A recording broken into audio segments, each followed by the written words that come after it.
Kalau kita nak suruh bernilai di sisi Allah, gunakan untuk mentaati perintah Allah. Pakaian kita, guna pakaian untuk mentaati perintah Allah. Jangan sampai peringkat pakaian kita ni jadi hina dina. Jadi hina dina. Kenapa dia buat maksiat pada Allah?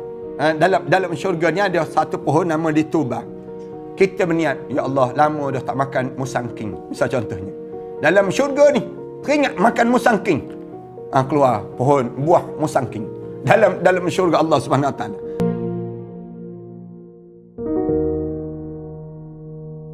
Sadin wa ala alihi wa sahbihi ajma'in. Subhanaka la ilma lana illa ma 'allamtana innaka antal alimul hakim. Rabbi shrah li sadri wa yassir li amri wahlul 'uqdatam min lisani yafqahu qawli. Rabbi yassir wa la tu'assir wa tammim bil khair. Amma ba'd. Para penonton dan sahabat-sahabat yang dikasihi sekalian, pertamanya marilah sama-sama kita mengaturkan rasa syukur yang tak terhingga kita kepada Allah di atas nikmat panjangnya umur kita, sehingga kan kita diberi kesempatan lagi pada kali ini untuk kita berbicara tentang mengenai nikmat-nikmat yang akan kita kecapi dan kita akan dapat setelah mana berlakunya kematian dalam hidup kita ini, dan setelah mana kita dipanggil menghadap di hadapan Allah. Kita semua maklum bahawa lepas pada kita hidup di atas dunia ini, kita akan hidup lagi di alam barzah. Di alam yang jauh lebih besar daripada alam dunia ini. Lepas pada kita hidup di alam barzah, kita akan hidup lagi di alam mahsyar. Alam yang jauh lebih besar daripada alam barzah itu. Lepas pada kita hidup di alam barzah, kita akan hidup di alam mahsyar. Kemudian kita akan hidup lagi di alam yang jauh lebih besar, itu alam syurga ataupun alam neraka. Syurga neraka ni Allah jadikan satu penempatan yang terakhir dalam perjalanan kehidupan kita ini. Setelah mana kita hidup di dunia, kita akan hidup lagi di alam barzah. Kemudian kita akan hidup di alam mahsyar. Kemudian kita akan hidup di alam yang disebut dengan syurga ataupun neraka. Kita bercerita tentang mengenai suasana inilah. Suasana di mana kita akan dipanggil dan kita akan dijemput oleh Allah untuk kita meneruskan perjalanan hidup kita ini. Pada kali ini, para penonton dan sahabat-sahabat yang dikasihi sekalian, kita akan berterusan untuk bercerita tentang mengenai hari ini pakaian-pakaian ahli syurga pula, yang kita sambung dalam perbincangan kita sebelum daripada ini, bercerita tentang mengenai bagaimana pakaian yang kita akan pakai di dalam syurga Allah. Ini kalau sekiranya kita dapat nikmat ahli syurga lah. Kita dah sebut dah bagaimana sengsaranya ahli neraka dan makanan, minuman, pakaian ahli neraka. Kali ini kita akan bercerita tentang mengenai pakaian ahli syurga berdasar pada Al-Quran dan hadis Rasulullah sallallahu alaihi wasallam yang cerita pada kita supaya kita datang perasaan rasa tamak terhadap inginkan syurga. Kita minta dijauhkan kita daripada dihumban ke dalam api neraka Allah. Bagaimana cara Allah cerita pada kita tentang pakaian ahli syurga ini? Kita boleh tengok dalam surah Al-Kahfi ayat yang ke-31. Di mana dalam surah Al-Kahfi ayat yang ke-31 ini Allah Subhanahu Wa Taala sebut, "Ulaika lahum jannatu adnin tajri min tahtihimul anhar. يحلون فيها من أساور من ذهب ويلبسون ثيابا خضرا من سندس واستبرق متكئين فيها على الأرائك نعم الثواب وحسنت مرتفقا." Ini kan semalam kita baca surah Al-Kahfi kan. Dan bila kita baca surah Al-Kahfi, dalam ayat yang ke-31 ni Allah Subhanahu Wa Taala sebut, "Ulaika lahum jannatu adn." Di sana kami telah sediakan bagi mereka-mereka yang syurga Allah, ya adnin. Syurga tu dalam keadaan yang sejuk, mengalir di dalamnya min tahtimul anhar. Syurga adnin yang mengalir di dalamnya, yang anak-anak sungai ataupun sungai-sungai yang di bawahnya dalam syurga itu dihiasi dengan apa dia? Yuhallawna fiha min asawira min zahab. Yang dihiasi dengan gelang-gelang emas, dan mereka memakai pakaian hijau daripada sutera yang halus dan sutera yang tebal. Ini pakaian ahli syurga ni, mereka nya pakai gelang-gelang emas. Dalam syurga ni, ahli syurga ni, tak kira orang lelaki ke orang perempuan ke, Allah sediakan pada mereka pakaian yang indah dengan gelang emas, dan mereka ni memakai pakaian yang warna hijau. Pakaian sutera yang berwarna hijau, daripada sutera yang halus dan juga sutera yang tebal. Dua-dua ni, sutera yang lembut dan sutera yang tebal itu, dalam keadaan mereka sedang mereka duduk sambil bersandar di atas singgahsana yang indah. Tuan-tuan rasa sutera di atas dunia ni kan? Sutera atas dunia ni pun kita rasa lembut lah. Kalau orang rumah kita pakai sutera, cuba tuan-tuan ambil sutera tersebut. Walaupun sutera tu daripada negara China, ataupun sutera itu daripada negara Turki dan seumpamanya. Cuba kita pakai, letak pada orang perempuan yang dia pakai pakaian tu. Lembut je. Dan dia jadi ubat pada orang perempuan yang memakaikan sutera. Tu di dunia. Di dunia Allah jadikan demikian pada mereka yang memakai pakaian sutera ini. Dalam syurga nanti Allah bagi pada orang lelaki dan orang perempuan memakai gelang-gelang emas. Dalam syurga. Bila dalam syurga tu, pakai gelang emas dan juga yang disebut dengan pakaian kain sutera. Kain yang lembut ini sendiri. Sedangkan mereka sambil duduk bersandar di atas singgahsana yang indah. Waktu mana dalam syurga tu, mereka bersandar dalam syurga tu, dalam suasana yang di atas singgahsana yang indah. Dan itulah pahala yang sebaik-baiknya dan tempat istirahat yang paling indah yang Allah jadikan pada yang disebut dengan ahli syurga ini sendiri. Allah Subhanahu Wa Taala sebut wa hasunat murtafaqa, dan dalam keadaan tempat rehat yang paling terindah yang Allah sediakan pada mereka tersebut. Ini Allah Subhanahu Wa Taala cerita tentang mengenai bagaimana keadaan orang yang Allah jadikan pada mereka, orang yang berada dalam syurga Allah, pakaian-pakaian yang mereka pakai. Dalam surah Al-Hajj ayat yang ke-23, Allah Subhanahu Wa Taala cerita lagi.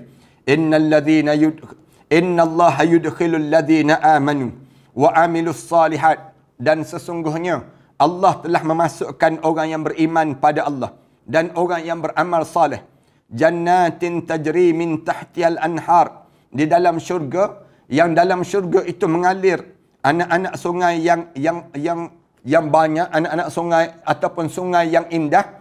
Yuhallawna fiha min asawira min zahabin wa lu'lu'a, dan mereka dipakaikan perhiasan dengan gelang-gelang emas. Ahli syurga ni Allah Subhanahu Wa Taala jadikan pada dia pakaian yang dia pakai pada tubuh badan dia tu gelang-gelang emas yang cantik, wa lu'lu'a, dan juga daripada emas dan juga mutiara-mutiara. Walibasuhum fiha harir, dan pakaian yang mereka pakai itu daripada sutera-sutera yang indah. Al-Bara' bin Azib radhiyallahu anhu berkata, nak sebutnya, orang tanya pada kita, kalau dalam syurga nanti pakaian macam mana Ustaz? Pakai baju macam mana? Pakaian macam mana? Yang pertama, Allah pakaikan pada kita gelang-gelang emas. Gelang-gelang emas. Tak kira lelaki ataupun perempuan. Cuma orang lelaki di dunia diharamkan. Tetapi dalam syurga nanti Allah pakai. Oleh kerana kamu haram di dunia, tetapi Allah halalkan untuk di kamu di akhirat Allah Subhanahu Wa Taala nanti bila masuk dalam syurga Allah. Waktu orang lelaki jangan pakai pakaian yang disebut dengan sutera di dunia ataupun gelang pakaian emas. Haram hukum dia kita pakai. Orang lelaki demikian. Tapi orang perempuan Allah bagi. Kalau ditanya kenapa orang perempuan Allah bagi, manakala orang lelaki Allah larang. Kerana emas dan juga sutera ni dia melambangkan kepribadian yang lemah lembut. Orang lelaki tak boleh dilambangkan dengan lambang pakaian yang lemah lembut. Kerana orang lelaki ni kena pakai pakaian yang nampak tegas, nampak dalam keadaan berdisiplin, nampak dalam keadaan pakaian dia mesti pakaian yang tidak melambangkan orang perempuan. Itu diajar demikian. Kalaulah lelaki memakai pakaian lambangan orang perempuan, menyebabkan pribadi dia pun akan jadi pribadi macam orang perempuan. Yang ni yang menyebabkan Islam dia kata, orang lelaki tak payah pakailah macam orang perempuan. Orang perempuan boleh pakai. Kenapa boleh pakai pakaian ini? Ini lambang orang perempuan, kecantikan dia. Tapi bila masuk dalam syurga nanti, orang lelaki, orang perempuan Allah bagi dua-dua pakai. pada diri kamu. Sama ada emas, kamu boleh pakai. Sama ada yang disebut dengan kain sutera, kamu boleh pakai. Siapa yang bagi pakai ni? Allah Subhanahu Wa Taala. Sebab tu siapa yang nak pakai pakaian emas dan kain sutera di dalam syurga nanti, orang lelaki jangan pakai di atas dunia. Kalau kamu pakai di atas dunia, kamu tak boleh pakai dalam syurga Allah Subhanahu Wa Taala. Ni kaedah pada diri kita lah. Kemudian Allah Subhanahu Wa Taala cerita pakaian dalam syurga nanti, kamu akan pakai apa dia? Yang pertama emas, kamu boleh pakai. Hama ada gelang-gelang. Allah lambangkan lambang kemewahan pada orang lelaki bila berada dalam syurga Allah. Pada orang perempuan sama juga. Lambang kemewahan yang Allah jadikan pada orang perempuan dengan pakaian demikian. Kemudian manakala sutera Allah bagi pada orang lelaki, kerana dalam syurga nanti tak perlu lagi dah nak tunjuk kelakian ataupun tak perlu lagi nak tunjuk keperempuanan. Dia jadi demikian. Bila dalam syurga nanti Allah jadikan semua dalam hidup kita ni dalam keadaan diberi kemenangan di sisi Allah Subhanahu Wa Taala. Berjayalah. Kerana dunia ni tempat ujian. Manakala akhirat dalam syurga tu tempat kemenangan. Sebab tu kita kena faham demikian. Bila kita hidup di atas dunia ni, kita akan diuji di berbagai-bagai ujian yang Allah jadikan. Dengan tujuan apa dia? Untuk Allah nak bagi kemenangan di akhirat nanti. Kalau kita boleh tahan, kita boleh sabar, kita boleh teguh dengan ujian yang Allah jadikan pada diri kita, kita boleh menahan diri kita ni dengan ujian-ujian ini, insya-Allah kita akan dapat nikmat bila kita menghadap di hadapan Allah Subhanahu Wa Taala nanti. Tapi kalau atas dunia ni kita tak sabar dah. Atas dunia ni bila diuji dengan ujian itu, cepat nak mengeluh. Cepat kita dalam keadaan kita lemah. Cepat kita berputus asa dengan Allah. Masuk dalam kubur nanti, kita tak dapatlah nikmat. Tak dapatlah di padang mahsyar nanti pahala-pahala yang banyak untuk kita masuk dalam diri kita di kalangan ahli syurga Allah Subhanahu Wa Taala. Waktu Allah Subhanahu Wa Taala sebut, bila dalam syurga nanti kamu akan berada pada tempat wahasunat murtafaqah. Allah sebut itulah tempat yang kemuncak kerehatan. Dia panggil kenikmatan dalam hidup kita ni paling kemuncak pada diri kita dapat bila dalam syurga. Segala benda yang di atas dunia ni Allah Subhanahu Wa Taala tak jadikan nikmat syurga. Tak jadi lagi. Tapi semi kepada nikmat syurga. Kadang-kadang kan kita kata Allah nikmatnya atas dunia ni. Tak boleh lawan lagi nikmat dalam syurga Allah. Tak boleh lawan lagi nikmat dalam kita panggil wahasunat murtafaqah. Tempat yang paling tempat yang terbaik, istirahat yang paling indah dalam hidup sebagai seorang mukmin. Ni digambarkan demikian. Dalam hadis Al-Bara' bin Azib radhiyallahu anhu berkata, ada satu peristiwa berlaku, seorang telah menghadiahkan satu barang yang diperbuat daripada sutera kepada Rasulullah sallallahu alaihi wasallam. Ada seorang datang jumpa dengan Rasulullah, dia bagi hadiah sutera pada Rasulullah. Kain sutera pada Rasulullah. Barang tu cantik sangat. Barang tu dalam keadaan elok sangat. Sehingga para sahabat yang ada pada masa itu saling bergantian untuk melihatnya. Kain sutera tu lembut sangat tu, sahabat-sahabat pakai ambil. Kemudian bila ambil kain tu, masing-masing tengok je kain. Allah, cantiknya kain ni. Masing-masing puji. Dia panggil demikian. Kemudian Rasulullah sallallahu alaihi wasallam tengok sahabat-sahabat macam takjub tu. Rasulullah tanya pada sahabat, adakah kamu semua tertarik pada benda ni? Kamu rasa macam mana? Kain ni kamu tengok rasa ni seronok ke? Sampai kamu nampak macam takjub pada kain ni? Mereka menjawab, benar ya Rasulullah. Sahabat-sahabat jawab, ya Rasulullah. Allah kami kalau boleh dapat ni, macam kamu dapat ni kan, seronoklah. Ialah macam kita kan, kadang-kadang orang datang bagi hadiah pada ustaz, bagi hadiah pada ustazah. Bagi hadiah tu, kawan-kawan ustazah ni, dia tengok, oh seronok ustaz. Bagi hadiah cantiknya, hadiah untuk ustaz. Hadiah untuk ustazah, misal contohnya. Kadang-kadang ustazah ni ditanya balik, nak ke hadiah ni? Rasulullah dengan sahabat-sahabat begitu. Sahabat-sahabat, Rasulullah kata, kamu kagum ke dengan orang yang bagi hadiah pada barang yang orang bagi hadiah pada aku ni? Rasulullah tanya pada sahabat-sahabat. Sahabat-sahabat jawab, ya Rasulullah. Pelik ya Rasulullah, kagum Rasulullah. Rasulullah sallallahu alaihi wasallam lalu bersabda, Rasulullah sebut, demi yang jiwaku dalam genggamannya. Sesungguhnya jika sapu tangan Sa'ad bin Mu'az berada dalam syurga, itu lebih aku sukai daripada benda ini. Kamu rasa kagum kan dengan kain ni. Tapi aku nak sebut pada kamu, sapu tangan Sa'ad bin Mu'az itu jauh lebih bernilai daripada kain ini. Allahu Akbar. Sa'ad bin Mu'az ni siapa? Sampai Rasulullah sebut begitu sekali. Sampai peringkat Rasulullah kata, kain sapu tangan Sa'ad bin Mu'az itu sampai kalau dia dalam syurga nanti, kalau dia berada dalam syurga, jauh lebih bernilai daripada kain sutera yang lemah lembut, yang lembut ini sendiri, yang kamu rasa kagum ini. Maknanya bernilai kain sapu tangan Sa'ad bin Mu'az lagi. Sahabat Rasulullah yang waktu mana dia gugur syahid, bergegar arasy Allah. Waktu mana Sa'ad bin Mu'az ini, waktu mana dia dibawa jenazah dia diiring sampai ke kubur tu, diiringi seramai lebih kurang 70,000 para sahabat Rasulullah. Diiringi oleh 70,000 para malaikat Allah SWT. Sa'ad bin Mu'az. Kemudian orang ni sampai peringkat Rasulullah kagum pada dia, amalan dia tu, sampai peringkat pakaian dia tu, sapu tangan dia tu bernilai di sisi Allah. Sehingga kan kain sapu tangan Sa'ad bin Mu'az itu dinilaikan dengan kain lembut tu jauh lebih bernilai kain sapu tangan Sa'ad bin Mu'az. Kenapa dia? Boleh jadi kerana dia takut pada Allah. Gerun, jiwa dia tu bersih. Hati dia dalam keadaan sebersih-bersihnya. Waktu mana dia minta dengan Allah dengan penuh keikhlasan. Amalan dia dengan Islam ni, dia jaga betul-betul hidup dia pada Allah SWT. Sehingga kan pakaian dia jadi bernilai. Pakaian dia ni, pakaian apa yang menilai sangat pada saat kain sapu tangan dia tu. Kain sapu tangan dia tu jauh lebih bernilai daripada kain sutera yang dihadiahkan pada Rasulullah sallallahu alaihi wasallam. Pada pandangan sahabat tu, kain ni memang takjub dah. Memang lembut sungguh dah di kalangan sahabat-sahabat. Tapi Rasulullah kata, kain sapu tangan Sa'ad bin Mu'az itu jauh lebih bernilai daripada yang disebut dengan keadaan yang dengan pakaian yang sutera yang dihadiahkan kepada Rasulullah sallallahu alaihi wasallam. Allahu Akbar. Kita ni, kopiah kita ni pun tak tentu lagi. Dengan kopiah kita, baju kita ni pun. Maknanya apa dia? Kalau kita nak suruh bernilai di sisi Allah, gunakan untuk mentaati perintah Allah. Pakaian kita, guna pakaian untuk mentaati perintah Allah. Jangan sampai peringkat pakaian kita ni jadi hina dina.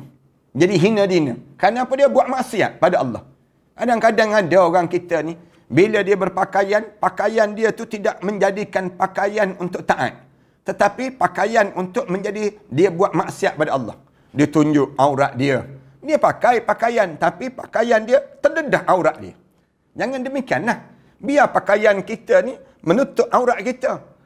Ada orang pakai pakaian, tapi pakaian dia menjadi lambang kemewahan dia.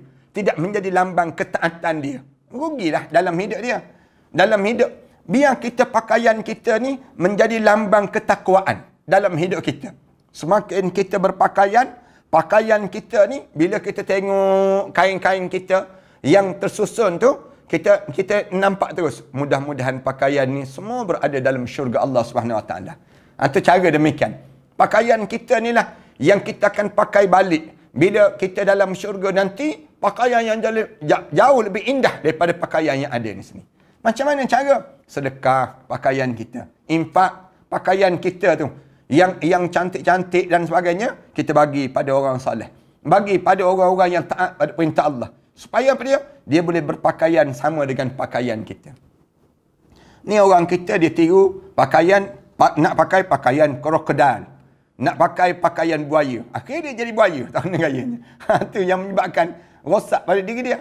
Ataupun di kalangan kita pakai pakaian jenama John Master. Pakaian jenama apa dia? Krokodil. Pakaian jenama Dorcas. Pakaian jenama, dia rasa glamour dengan jenama-jenama sebut. Padahal pakaian yang berjenama pakaian orang soleh itulah jauh lebih bernilai dibandingkan dengan pakaian yang dinamakan jenama orang yang tak beriman pada Allah Subhanahu Wa Taala. Itu cara. Sebab tu kita memperbanyakkan produk-produk Muslim. Dia panggil demikian. Pakaian-pakaian Muslim. Orang-orang yang meniaga ni, saya nak pesankan, orang yang buka butik-butik dan sebagainya, jenamakan pakaian-pakaian yang mentaati perintah Allah. Bukan pakaian yang kita nak tiru, pakaian-pakaian orang-orang yang tak taat pada perintah Allah. Tetapi kita guna untuk banyakkan jenama-jenama Muslim, jenama-jenama yang mentaati perintah Allah.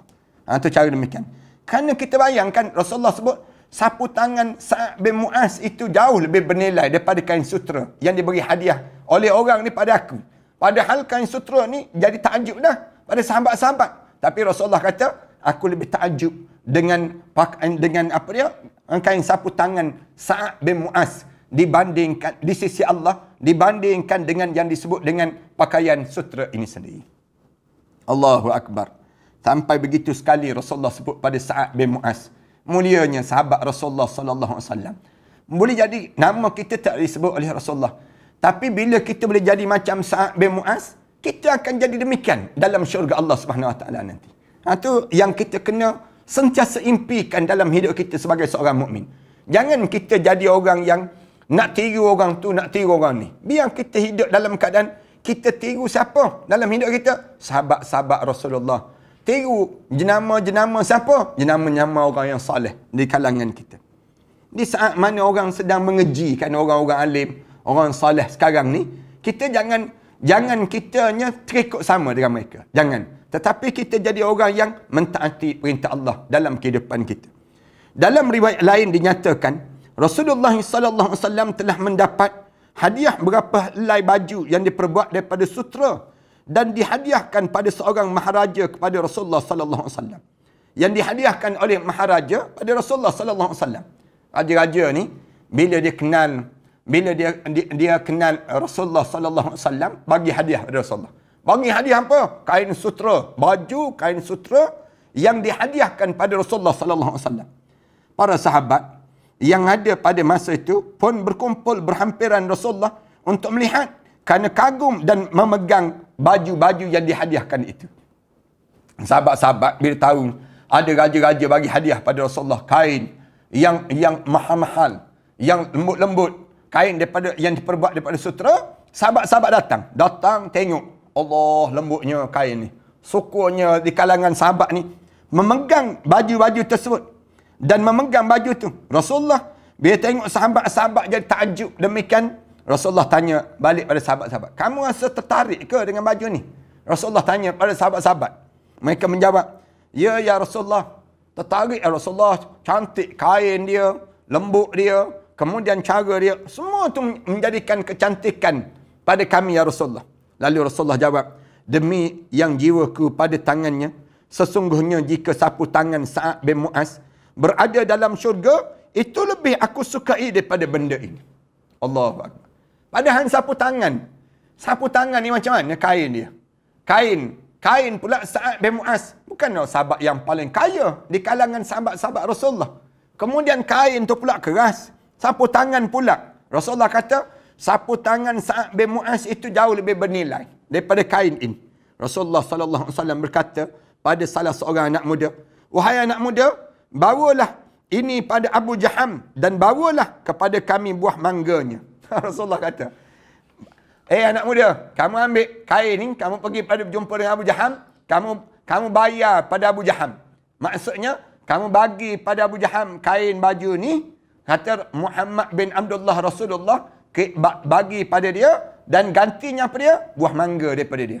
Dia ada pokok mangga tu, kamu ambil buah mangga dia tu ganti kepada kain sutera ini sendiri.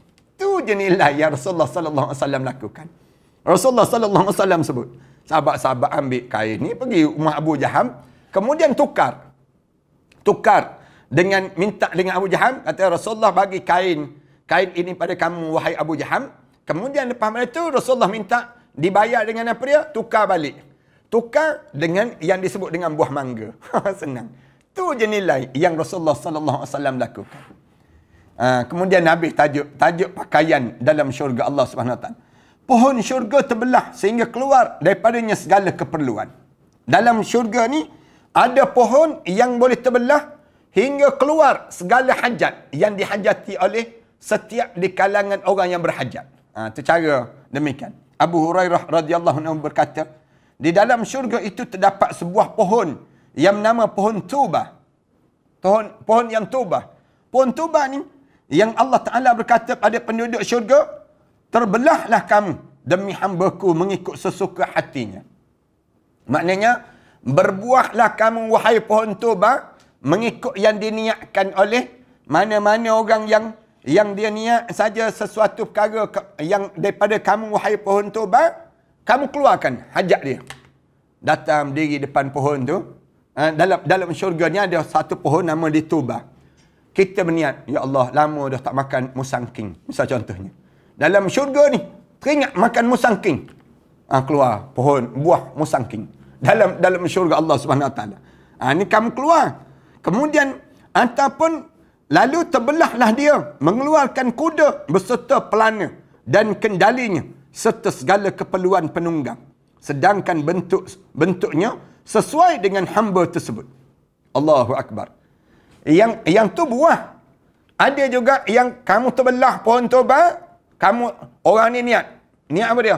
Nak naik kereta terbang lah. Misal contohnya. Kereta terbang. Lama dah nak tunggu kereta terbang. Tak terbang lagi. Misal contohnya. Keluar. Pohon tuba tu terbelah. Keluar dengan kereta terbang. Ataupun dengan apa dia? Dengan driver dia sekali. Dengan siap kelengkapan dia sekali. Lalu terbelah pula lah dia dengan mengeluarkan unta tunggangan. Kemudian unta tunggangan lengkap dengan pelana dan kendalinya. Yang niat, wahai pokok, keluarlah kuda. Keluar kuda. Wahai pokok, keluarlah unta. Keluar unta. Sedangkan bentuknya mengikut kehendak hambanya. Unta tu mengikut kehendak hamba. Boleh jadi kita tak terfikirlah nak keluarkan unta. Tapi kita kata, keluarlah jet pejuang. Misal contoh. Untuk nak pergi serang Israel. Misal contohnya demikian.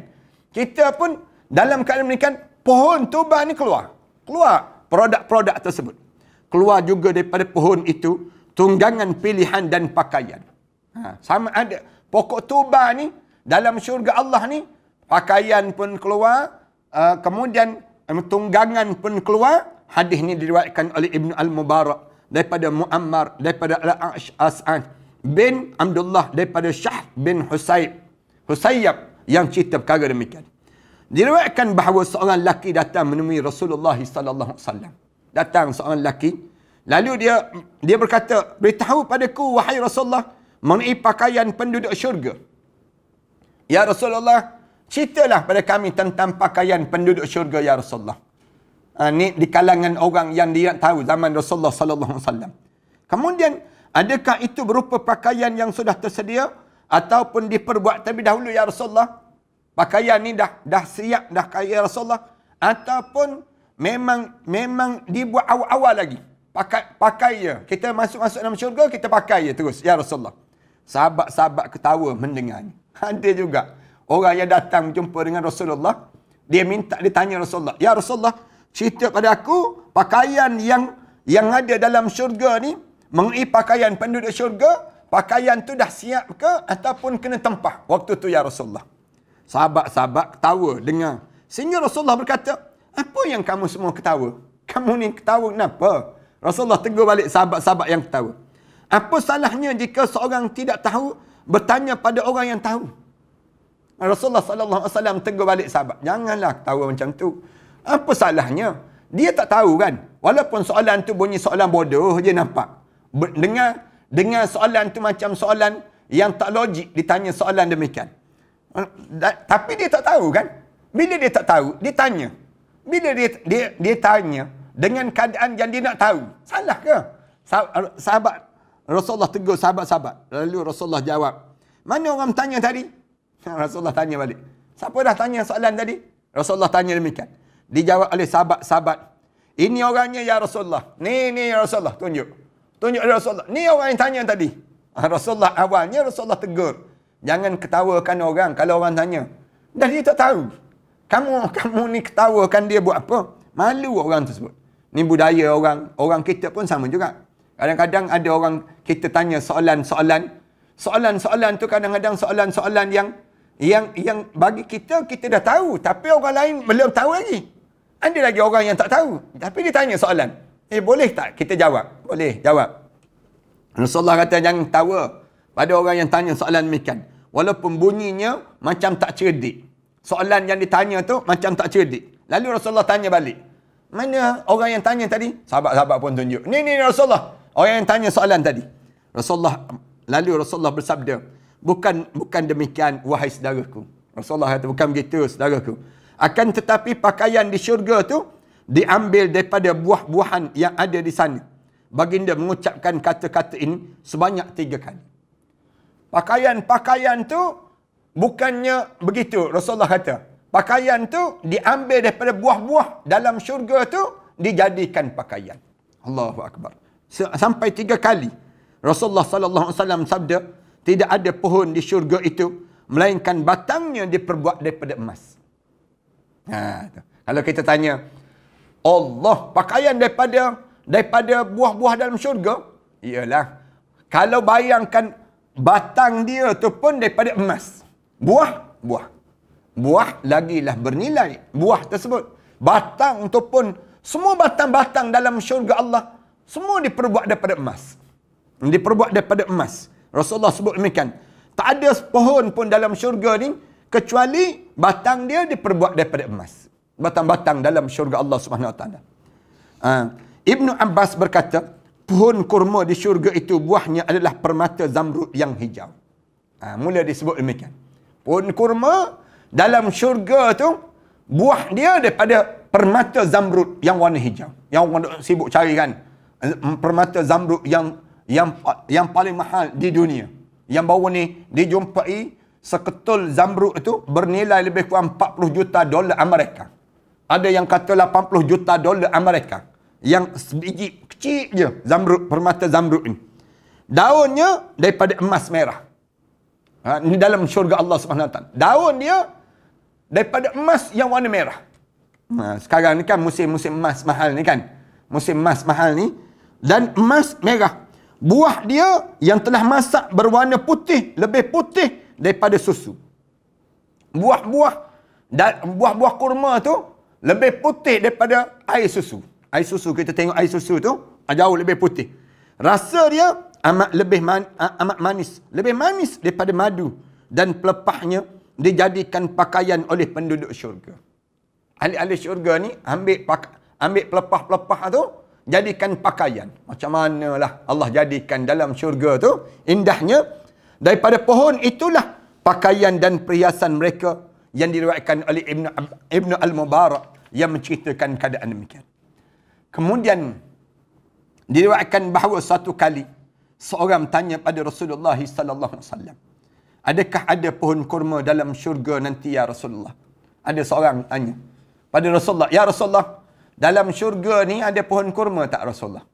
Kalau orang Melayu kita ni dia akan tanya, dalam syurga tu ada musangking tak ya Rasulullah? Kalau kita tanya demikian.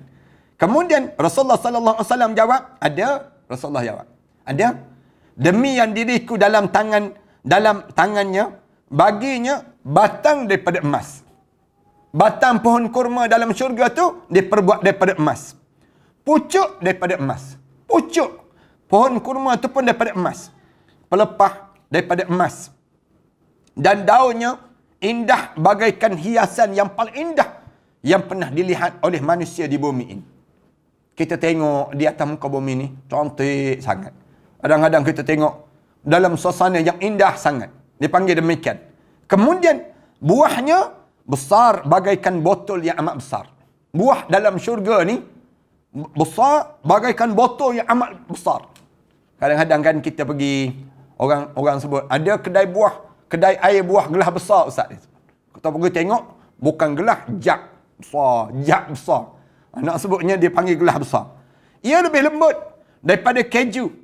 Lebih lembut daripada keju dan juga lebih manis daripada madu. Allahu Akbar. Kena kencing manis ke? Tak ada kencing manis. Tak ada dah kencing manis. Dalam syurga ni tak ada penyakit. Waktu mana kita rasa peluh dalam syurga, peluh tu bau wangi. Perfume yang mewangi dalam syurga Allah Subhanahu Wa Taala. Allah doalah supaya semua yang mengikuti program pagi-pagi ini di saat yang sebegini di kalangan ahli syurga Allah Subhanahu Wa Taala. Kita berdoalah. Kita berdoa sangat nak kepada demikian. Kemudian baginda lalu ditanya lagi. Disebut lagi. Ditanya lagi. Buahnya besar bagaikan botol besar. Lebih lembut daripada keju dan lebih manis daripada madu. Jawab Rasulullah sallallahu alaihi wasallam. Diriwayatkan bahawa suatu kali Rasulullah sallallahu alaihi wasallam mengambil sepotong kayu. Satu kali Rasulullah ambil sepotong kayu, lalu Rasulullah berkata pada Jarir radhiyallahu anhu, sahabat Rasulullah sallallahu alaihi wasallam, "Wahai Jarir, seandainya kamu mencari tongkat yang seperti ini di syurga, maka tidak akan kamu perolehi." Kamu cari, satu hari kamu pergi dalam syurga, kamu cari tongkat macam ni. Macam kayu ni. Macam kayu ni ya. Wahai Jarir, kamu cari tongkat dalam syurga, kamu tak berjumpa. Kamu tak berjumpa, wahai Jarir. Katanya Rasulullah pada Jarir. Jarir tanya lagi, lalu bagaimana dengan pohon dalam syurga ya Rasulullah? Rasulullah jawab, pohon di syurga itu akarnya daripada permata dan emas. Akar dia daripada permata yang indah dan juga emas. Sedangkan di atasnya buah-buahan. Rasulullah sallallahu alaihi wasallam sebut demikian. Rasulullah sallallahu alaihi wasallam juga bersabda, seseorang kelak akan meminta izin pada Allah di syurga untuk bercocok tanam. Dalam syurga nanti, ahli syurga ni minta dengan Allah untuk nak bercocok tanam. Siapa dia ni? Orang yang biasa bercocok tanam di atas dunia. Kan orang kita ni kan, dia tak boleh tengok ada ruang tanah sikit, dia nak bercocok tanam. Orang Jepun lagi. Orang Jepun, kalau dia di kalangan orang Islam, mukmin, dia masuk dalam syurga nanti, dia ni petani-petani, misal contoh. Orang Korea ke, orang yang disebut dengan petani-petani. Siapa petani-petani dengar ni? Nak sebutnya gambaran, bila kita dalam syurga nanti, kita yang atas dunia ni suka bercocok tanam. Cocok tanam. Kita ada ruang tanah je. Jangan biar kosong tanah kita ni. Tanam tanaman. Bila kita tanam tanaman tadi, mendengar kata itu, dalam syurga nanti, orang yang bercocok tanam di atas dunia ni, dia minta dengan Allah. Ya Allah, lama dah tak berkebun. Lama dah tak masuk ladang. Lama dah tak masuk dalam kebun kelapa sawit dan sebagainya. Bila begitu, dia minta bercocok tanam. Mendengar kata-kata itu, tiba-tiba seorang daripada penduduk padang pasir berkata pada baginda. Ada seorang Arab Badui tanya Rasulullah, bermakna aku tidak dapat menjadi orang yang kamu katakan itu ya Rasulullah? Kerana aku tidak pernah bercocok tanam ya Rasulullah. Ada pula Arab Badui tegur Rasulullah. Rasulullah, aku ni duduk tengah padang pasir. Tak pernah bercocok tanam. Aku ni tak boleh bercocok tanam lah dalam syurga nanti. Rasulullah menjawab, bukan demikian. Bahkan aku sendiri yang juga tidak pernah bercocok tanam seperti kamu, mahu bercocok tanam di sana nanti. Aku ni tak pernah pun bertani. Tak pernah pun nak bercocok tanam macam kamu ni. Tapi aku dalam syurga nanti pun aku minta juga. Kerana indahnya dalam syurga tu, di antara benda yang nak dibuat dalam syurga apa dia? Bercocok tanam. Nak bercocok tanam. Selain daripada pergi ke pasar, nak beli barang. Kemudian selain daripada kita macam lebih indah lagi hidup di atas daripada dunia ini. Yang mana jika seorang bercocok tanam di sana, Rasulullah kata, benih yang ditanam itu akan tumbuh dengan segera. Cucuk je masuk dalam tanah, dalam syurga Allah SWT tu, cucuk je masuk, keluar pokok. Keluar pokok terus di sana. Dan memberi hasil yang melimpah. Hasil dia tu pula banyak je. Allah akan bagi. Orang itu berkata lagi, ya Rasulullah, ya Rasulullah, tidakkah akan memperolehi yang demikian melainkan orang Quraisy dan juga Ansar ya Rasulullah. Orang tu berkata, dapat pada orang Quraisy, orang Ansar lah tu ya Rasulullah. Kerana mereka adalah para petani. Sedangkan aku tidak. Rasulullah pun dengar je dia sebut gitu. Rasulullah pun ketawa tu sampai Rasulullah ketawa mendengar yang disebut oleh orang Arab Badui sebut. Tak ada dah Rasulullah. Kalau kami ni tak ada harapan lah ya Rasulullah. Mesti Quraisy di kalangan orang Quraisy dan juga orang Ansar lah tu ya Rasulullah, yang dapat nikmat yang sedemikian rupa ya Rasulullah. Allahu Akbar. Dalam syurga Allah. Satu kita ni, biarlah kita nampak hidup kita ni biar dapat syurga. Jangan kita nampak hidup kita untuk dunia. Ni otak kita ni fikir dunia. Kita tak fikir tentang dalam syurga. Ada tak dalam hidup kita ni, suasana kita hidup atas dunia ni, kita fikir macam manalah aku dalam syurga nanti. Macam manalah aku nak melalui titian sirat nanti. Macam manalah aku ni. Biar kita ni ada di kita demikian. Tapi sayang, orang kita ni, dia hidup, dia fikir macam manalah kena PKP ni. Macam manalah kalau sekiranya hidup ni tak ada kerja. Macam manalah kalau hidup ni tak ada makanan. Macam mana? Yang tu je dia fikir. Yang dia nak fikir tentang Mengenai bagaimana dia dalam syurga nanti, nak dapat masuk dalam syurga tu, tak terfikir dalam pemikiran mereka. Kemudian barulah sampai tajuk antaranya pintu-pintu syurga. Selain daripada pakaian, pepohonan dalam syurga, pintu-pintu syurga dan luas dan bilangannya.